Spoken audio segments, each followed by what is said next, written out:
अस्सलाम वालेकुम नाज़रीन, आप यूट्यूब चैनल देख रहे हैं। मैं इमरान खान हूँ।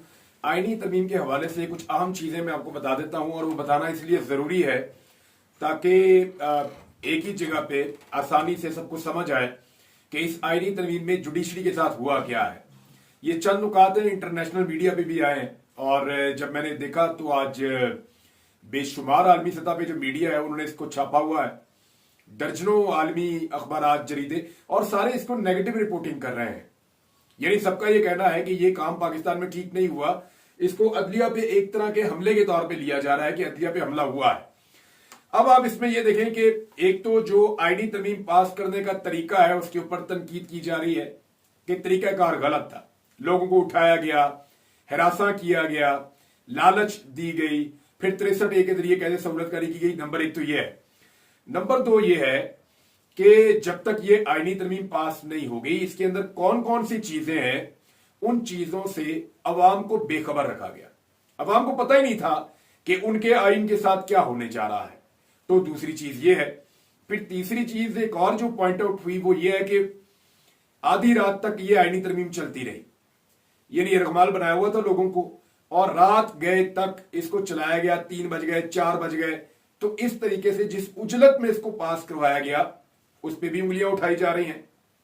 फिर जो चीज की गई है इसमें जो सबसे बड़ी चीज है वो ये है कि पाकिस्तान में जो जुडिशरी में एक बहुत इंपॉर्टेंट रोल प्ले करती है वो है जुडिशियल कमीशन ऑफ पाकिस्तान। ये बॉडी बड़ा अहम रोल प्ले करती है। इस बॉडी में पार्लियामेंटेरियंस को शामिल कर दिया गया है, यानी इसमें अब MNAs और सेनेटर्स इसके अंदर शामिल किए गए हैं। इसकी वजह से जो अदलिया है उसमें सियासी मुदाखलत अब बढ़ जाएगी। यानी पहले भी अदलिया में सियासी मुदाखलत होती थी, सियासी जजेस होते थे। वो जो लोग कह रहे हैं ना कि जजेस ने सियासत कर रहे थे तो इसलिए हमने आईनी तरमीम की, नहीं। एक्चुअली अब इस आईनी तरमीम के बाद अदलिया में सियासी मुदाखलत बढ़ जाएगी क्योंकि पार्लियामेंटेरियंस को इसमें शामिल कर दिया गया है। और आईनी बेंचों की तश्कील, यानी ये जो हाई कोर्ट्स के अंदर और सुप्रीम कोर्ट के अंदर आईनी बेंच बनाए जाएंगे, इनका सरबराह कौन होगा, इसमें कौन कौन से 4 जजेस शामिल किए जाएंगे हर अदालत में, ये जो बेंच है ये बेंच अब पार्लियामेंटेरियंस बनाएंगे, यानी यही कमेटी बनाएगी। तो पार्लियामेंटेरियंस फैसला करेंगे कि कौन कहां पे जज होगा। और देखिए पार्लियामेंट का काम क्या है, कानून साजी करना, आइन साजी करना, उसकी तशरीह करना किसका काम है, सुप्रीम कोर्ट ऑफ पाकिस्तान का। तो उन्होंने आईनी बेंचेस बना दिए हैं कि जनाब ये बेंचेस अब इसकी तशरीह करेंगे। अपनी मर्जी का बेंच बनाओ, अपनी मर्जी की तरमीम करो और अपनी मर्जी के बेंच से अपनी मर्जी की तरमीम को आगे बढ़ा दो, यानी उसके अंदर कोई प्रॉब्लम ना आए। फिर चीफ जस्टिस ऑफ पाकिस्तान का जो इंतखाब है वो भी अब एक सियासी नौयत की चीज बन गया है। यानी 3 चीफ जस्टिस जो मुतवक्के होंगे उन तीनों को इस बात की मुसीबत पड़ी होगी कि हुकूमत को मेरे से ज्यादा खुश रहना चाहिए।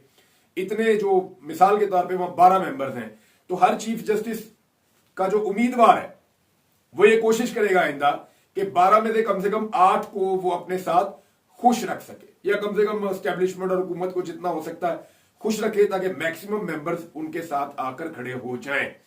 अच्छा, इसमें मैं आपको एक और चीज बता दूं, जो आजाद बॉडीज होती है ना उनमें हुकूमत और अपोजिशन के कंसेंसस के साथ फैसले होते हैं।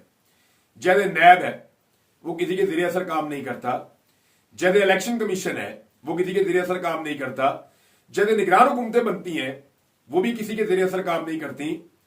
तो इन चीजों के लिए अपोजिशन और हुकूमत की एक जैसी नुमाइंदगी होती है, दोनों के कंसेंसस से होता है।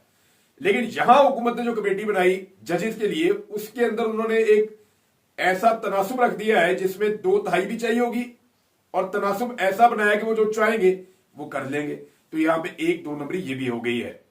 एक और काम जो इसमें किया गया वारदात वो ये है कि हाई कोर्ट और सुप्रीम कोर्ट के जजों को उनकी कारकर्दगी का जायजा लेकर उनको हटाने का इख्तियार भी अब हुकूमत के पास आ गया है। यानी इसी पार्लियामानी कमेटी के बाद पार्लियामेंटेरियन इसके अंदर शामिल है ना, तो उनके बाद ये इख्तियार आ गया कि जायजा लेकर जब चाहे जजों को निकाल दें। यानी जो जज हुकूमत के दबाव में नहीं आएगा या हुकूमत की मंशा के मुताबिक नहीं चलेगा उसके लिए मुश्किलात पैदा हो सकती हैं। अब इनका इंपैक्ट क्या आने जा रहा है आने वाले दिनों में, ये बहुत इंपॉर्टेंट है और मैं आपके साथ शेयर कर देता हूं। नंबर 1 तो आप ये याद रखें कि मजीद तरामीम भी आ सकती हैं और मजीद कानून साजियां भी हो सकती हैं। क्योंकि देखें ना, आईनी बेंच बनने के बाद हुकूमत के ऊपर से खतरे की ये तलवार जो लटक रही है वो हमेशा के लिए हट जाएगी कि हमने कोई अगर कानून बना दिया, फर्ज करें कोई स्याह कानून बना दिया, या हुकूमत कोई गलत तरमीम ले आई, या कोई स्याह कानून बना दिया, या हुकूमत ने कोई गलत गैर आईनी काम कर दिया, तो हुकूमत के ऊपर से ये डर और खौफ खत्म हो गया है कि हुकूमत को कोई सवाल जवाब होंगे। मिसाल के तौर पे फौजी अदालतों पे अब हुकूमत एक नई तरमीम कर देती है या एक कानून बना देती है कि उठाओ सबको डालो फौजी अदालतों में, फर्ज कर दे, मैं अभी हुआ नहीं लेकिन फर्ज करें हुकूमत ये करती है, तो इस मामले को पाकिस्तान तहरीके इंसाफ कहां चैलेंज करेगी? आईनी अदालत में। तो आईनी अदालत का जो बेंच है वो किसने बनाया हुआ है? तो जो आईनी बेंच है वो तो हुकूमत ने बनाया हुआ है।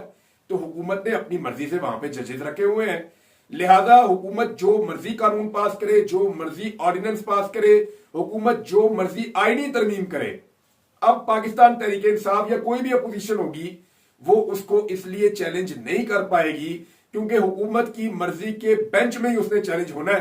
तो जब मर्जी का बेंच है तो फिर मर्जी का फैसला भी है। तो ये बात आप ध्यान में रखें। एक और चीज होने जा रही है, पाकिस्तान में आजादी इजहार राय पर अब तकरीबन पाबंदी लग जाएगी। एक तरह से पहले ही पाबंदी है लेकिन मजीद लग जाएगी।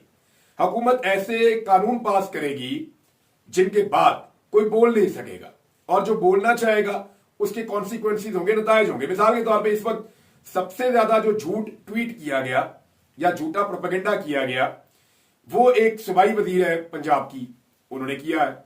अब उनके प्रोपेगेंडा के ऊपर क्या कोई शख्स अदालत में जा सकता है? अदालत से जाकर इंसाफ मांग सकता है, FIA में जा सकता है, किसी जगह पे वो इंसाफ की फराहमी के लिए दरवाजा खटखटा सकता है? तो नहीं कर सकता। लेकिन वो जो वजीर है उसके झूठे प्रोपेगेंडा के ऊपर बाकी लोगों में फौरी तौर पे मुकदमा दर्ज हो जाते हैं, उनके खिलाफ कार्रवाई हो जाती है। तो देखिए, पिक एंड चूज का इख्तियार हमेशा हुकूमत के पास रहता है। हुकूमत जब कवानीन बनाएगी आवाजों को घोंटने के लिए, लोगों के गले दबाने के लिए, आजादी इज़हार राय को दबाने के लिए, तो उस पर अमल दरामद के लिए वो सिर्फ उन लोगों को टारगेट करेगी जो हुकूमत पे तनकीद करते हैं, और जो लोग हुकूमत पे तनकीद नहीं करते वो जितनी मर्जी खिलाफ वर्जी करें उनके खिलाफ कोई कार्रवाई भी नहीं होगी, क्योंकि पाकिस्तान में रूल ऑफ लॉ नहीं है, यहां पे पिक एंड चूज होता है। तो आजादी इज़हार राय को और जमहूरी हक जो लोगों के हैं उनको दबाने की मुकम्मल तैयारी की गई। फर्ज करें कि पंजाब हुकूमत एक लॉ पास कर देती है, और पंजाब हुकूमत का लॉ ये होता है कि जी अब पंजाब में कोई भी एहतजाज कर ही नहीं सकेगा जब तक ये इलेक्शन से 2 महीने पहले तक का टाइम नहीं आ जाता। यानी जब इलेक्शन आएगा तब आप एहतजाज करेंगे, उससे पहले आप एहतजाज कर ही नहीं सकते। पंजाब हुकूमत ने एक लॉ पास कर दिया, तो ये मामला जाएगा कहां पे? सूबाई आईनी बेंच के सामने। सूबाई आईनी बेंच बनाया किसने? हुकूमत ने बनाया है, तो फैसला किसके हक में आएगा? ये मामला तो आपको कह रहा हूं कि ये इस तरह नहीं होंगे, लेकिन समझाने के लिए मैं आपको बताया कि बड़ा क्रिटिकल है ये मामला। आगे ऐसे बढ़ेंगे। अब 3 जजेस हैं जी, जिनमें से एक को चीफ जस्टिस ऑफ पाकिस्तान बनना है। नंबर 1 जो है वो जस्टिस मंसूर अली शाह साहब है, नंबर 2 जो है वो जस्टिस मुनीब अख्तर साहब है, और नंबर 3 जो है वो जस्टिस याया अफरीदी साहब है। जस्टिस याया अफरीदी साहब के बारे में सारे ये कह रहे हैं कि उनको चीफ जस्टिस ऑफ पाकिस्तान बनाया जाएगा और वही चीफ जस्टिस ऑफ पाकिस्तान आने वाले हैं, ये कहा जा रहा है उनके बारे में। बहुत सारे लोग ये दावा कर रहे हैं जो एस्टेब्लिशमेंट की तरफ से खबरें देते हैं। लेकिन सवाल ये है कि क्या जस्टिस याया अफरीदी साहब अपनी 8 साल की सर्विस को 3 साल में कन्वर्ट करेंगे? एक सवाल ये है। अब उनको ये वादा किया जाएगा जी कि आपकी क्योंकि रिटायरमेंट नहीं होगी तो 3 साल आप चीफ जस्टिस रहे, आपकी रिटायरमेंट के ऊपर बाकी पड़ी होगी, बाद में हम आपको कोई और आईनी अदालत या आईनी बेंच या कोई और चक्कर चलाएंगे, कोई और कानून लाएंगे, कोशिश तो ये करेंगे। लेकिन देखिए, ये सारी चीजों ने एक बड़ा अजीबोगरीब सिचुएशन क्रिएट कर दिया इस मुल्क में। अगर जस्टिस याया अफरीदी इनकार कर देते हैं तो फिर हुकूमत को जस्टिस मंसूर अली शाह और जस्टिस मुनीब अख्तर में से एक को चीफ जस्टिस ऑफ पाकिस्तान बनाना पड़ेगा। हुकूमत के पास उसके अलावा कोई और चांस नहीं होगा। अब मैं आपको ये बताता हूं कि जस्टिस याया अफरीदी साहब के हवाले से यानी 2 लोगों के बारे में ना कोर्ट रिपोर्टर्स बड़े क्लियर है। मैं जब उनसे बात करता हूं तो वो ऐसी बात करते हैं जैसे यानी मुझे उसके अंदर इतना नॉलेज नहीं है। अब मुझे ये कहने दीजिए आप कि मैं अदालत में और अदालत में जजेस के रवैये और जजेस के जो उनके कैरेक्टर हैं उनके बारे में ज्यादा नहीं जानता, लेकिन जो लोग जानते हैं वो चंद बातें बता रहे हैं और वो मैं आपके सामने रख देता हूं। नंबर 1 वो ये कह रहे हैं कि जस्टिस याया अफरीदी साहब से बिल्कुल आप ये उम्मीद कर सकते हैं कि वो ये कह दें कि जनाब मैं चीफ जस्टिस ऑफ पाकिस्तान नहीं बन रहा, मैं माजरत चाहता हूं, मैं जब मेरी बारी है कि मैं बाद में बन जाऊंगा। मुमकिन है वो ये कर दें। नंबर 2, वो ये कह रहे हैं कि जस्टिस मंसूर अली शाह साहब इतनी बड़ी चट्टान है हुकूमत के सामने खड़ी हुई, उसको हटाना आसान नहीं है। उसके बारे में मैंने उन्हें कहा जी अब तक किया क्या जस्टिस मंसूर अली शाह साहब ने? अब तक इतनी सारी चीजें हो गई हैं, इतनी गैर आईनी चीजें हो रही हैं, इतनी जुल्म और ज्यादती खुल के हो रही है, तो मंसूर अली शाह साहब ने या बाकी जजेस ने क्या किया? तो उन्होंने कहा जी आप अभी जानते नहीं हैं, जस्टिस मंसूर अली शाह साहब बहुत मजबूत हैं और पूरी जुडिशरी उनके पीछे खड़ी हुई है। ये क्लेम कर रहे हैं बहुत सारे जर्नलिस्ट, बहुत सारे वकील, और वो ये कहते हैं कि जस्टिस मंसूर अली शाह ही चीफ जस्टिस बनेंगे। और जिन लोगों का ये दावा है या जिन लोगों की ये ख्वाहिश थी कि इस तरमीम के जरिए से अदलिया को कमजोर करें, तो वो इसमें कामयाब नहीं होंगे। ना सिर्फ justice Mansoor Ali Shah chief justice बनेंगे, बल्कि वो एक मजबूत चीफ जस्टिस भी होंगे। ये दावे फौज चौधरी साहब ने भी कहा अभी, और जर्नलिस्ट है वो भी ये कह रहे हैं, जो कोर्ट रिपोर्टिंग कर रहे हैं वो भी ये कह रहे हैं, और बार बार ये बात सामने आ रही है। तो जनाब ये वो चीजें हैं जो सुप्रीम कोर्ट ऑफ पाकिस्तान में इस वक्त ज़ेरे बहस है। एक चीज और, गार्डियन ने, अल जजीरा ने, गल्फ टुडे ने, वॉइस ऑफ अमेरिका ने, खलीज टाइम ने, DW न्यूज ने, BBC ने, बेशुमार इसके ऊपर इंटरनेशनली कवरेज हुई है, लेकिन ज्यादा कवरेज इस पे नेगेटिव हुई है। ज्यादा क्या, मैक्सिमम ही सारी नेगेटिव हुई है। पॉजिटिव कवरेज इस आईनी तरमीम की क्या होगी? ICJ ने इसके ऊपर तहफुजात का इजहार किया और बड़े खुले अल्फाज के अंदर तहफुजात का इजहार किया। एक तरह की मजम्मत है वो। 60 के करीब दुनिया के बेहतरीन ज्यूरिस्ट इसका हिस्सा है, और वो ये कह रहे हैं कि ये क्या तरमीम कर दिया आपने पाकिस्तान के अंदर। तो अदलिया के ऊपर ये एक बहुत बड़ा अटैक है, एक बहुत बड़ा हमला है। अच्छा, ये बात बिल्कुल ठीक है। देखिए, हमें कुछ चीजें जो है वो उनको तस्लीम भी करना चाहिए, कुछ चीजों को मानना चाहिए, और पाकिस्तान तहरीक इंसाफ इनको सीखेगी जब तो वो आगे बढ़ेगी। तहरीक इंसाफ ने माजी में एस्टेब्लिशमेंट की मुदाखलत का फायदा भी उठाया, ये बात ठीक है। जब तहरीक इंसाफ हुकूमत में थी तो एस्टेब्लिशमेंट कुछ ऐसे काम करती थी जिससे तहरीक इंसाफ को पॉलिटिकल फायदा भी होता था, और वो उस वक्त इसको एंजॉय भी करते थे। लेकिन आज जो तहरीक इंसाफ के साथ हो रहा है, इसका उसके साथ आप मुवाजना इसलिए नहीं कर सकते कि उसकी इंटेंसिटी और उसकी शिद्दत में बहुत फर्क है। कल अगर तहरीक इंसाफ बेनिफिशरी थी तो आज उनके सारे मुखालिफिन बेनिफिशरी हैं, लेकिन तहरीक इंसाफ के सारे मुखालिफिन को कभी इतनी मार नहीं पड़ी जितनी तहरीक इंसाफ को पड़ी है। अब सवाल यह पैदा होता है कि जब नून लीग को और पीपल्स पार्टी को और बाकियों को मार पड़ रही थी तो इन्होंने तो कोई सबक नहीं सीखा।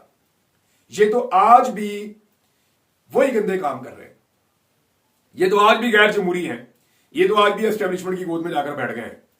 तो तहरीक इंसाफ ने इससे क्या सीखा, इसके बारे में फ्यूचर में हमें पता चलेगा कि क्या तहरीक इंसाफ दोबारा एस्टेब्लिशमेंट के साथ उसी तरह की पींगे चढ़ाती है, या तहरीक इंसाफ अब एस्टेब्लिशमेंट को उसके रोल के अंदर रखती है। डिपेंड करता है ना। तो तहरीक इंसाफ ने, इन्होंने तो कुछ नहीं सीखा, ना नून लीग ने सीखा, ना पीपल्स पार्टी ने सीखा, ना फजलुर रहमान साहब, बाकी जमातों ने, उन्होंने कुछ नहीं सीखा। जो पाकिस्तान तहरीक इंसाफ के साथ हुआ है, क्या तहरीक इंसाफ ने सीखा, ये बहुत इंपॉर्टेंट है। देखें, आज इमरान खान की बहन आज भी जेल के बाहर खड़ी है अपने भाई को मिलने के लिए। क्या कभी नवाज शरीफ के साथ ये हुआ? क्या कभी आसिफ अली जरदारी के साथ ये हुआ?